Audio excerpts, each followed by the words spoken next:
আসসালামু আলাইকুম প্রিয় অডিয়েন্স, আজকের পর্বে আপনাদের শুভেচ্ছা অভিনন্দন। আজকে একটা সিনারি দেখতে পারবেন, যেটা ন্যাচারাল প্লেস।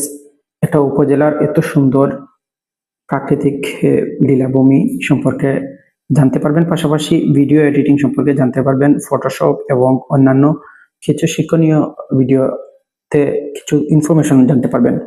সো এখানে শুধু ইনফরমেশনের মধ্যে অতিরিক্ত কিছু তথ্য আপনাদের সাথে শেয়ার করার চেষ্টা করব, তা হচ্ছে বিকেন্দ্রীকরণ এবং কেন্দ্রীকরণ, এই সম্পর্কে তথ্য জানতে পারবেন।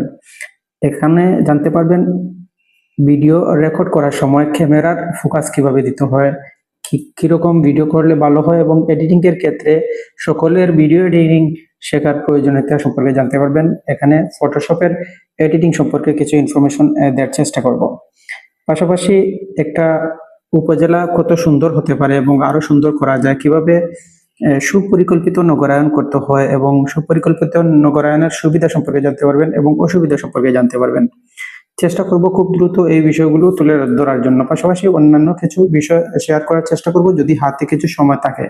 তাহলে আমরা চলে যাই মূল আলোচনায়। একটা ভিডিও রেকর্ডিং করার সময় কিছু কিছু বিষয় হয়তো খেয়াল করলে ভালো হয়, যে যখন ভিডিও ধারণ করবেন তখন যে সাবজেক্ট, যে বিষয়টি ফোকাস করবেন, সেই বিষয়ের ডান পাশে কতটুকু স্পেস থাকবে, বাম পাশে কতটুকু এবং উপরে নিচে কতটুকু স্পেস থাকবে, সেদিকে লক্ষ্য রেখে ভিডিও করলে ভালো হয়।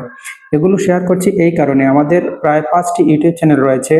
এই ইউটিউব চ্যানেলের ভিডিওগুলো রেকর্ড করার জন্য কিছু ব্যক্তিবর্গের প্রয়োজন রয়েছে, সেজন্য কর্মসংস্থান দেওয়া যাবে। এই বিষয়গুলো শেয়ার করলে হয়তো অনেকেই রয়েছেন যারা আমার শুভাকাঙ্ক্ষী কাছের আমাদের উপজেলায় রয়েছেন, তারা হয়তো দেখলে তারা তাদের মোটিভেশন বৃদ্ধি পাবে এবং ভিডিও এডিটিং সম্পর্কে কিছু ধারণা নেবেন এবং ফটোশপের সম্পর্কে ধারণা নেওয়ার সম্ভাবনা রয়েছে। পাশাপাশি একটা উপজেলা কিভাবে উন্নত করা যায়, উপজেলা থেকে জেলা বিভাগের অপরচুনিটি পাওয়া যায়, গ্রামে থেকে কিভাবে শহরের কিছু অপরচুনিটি পাওয়া যায় সে সম্পর্কে ধারণা দেওয়ার চেষ্টা করব।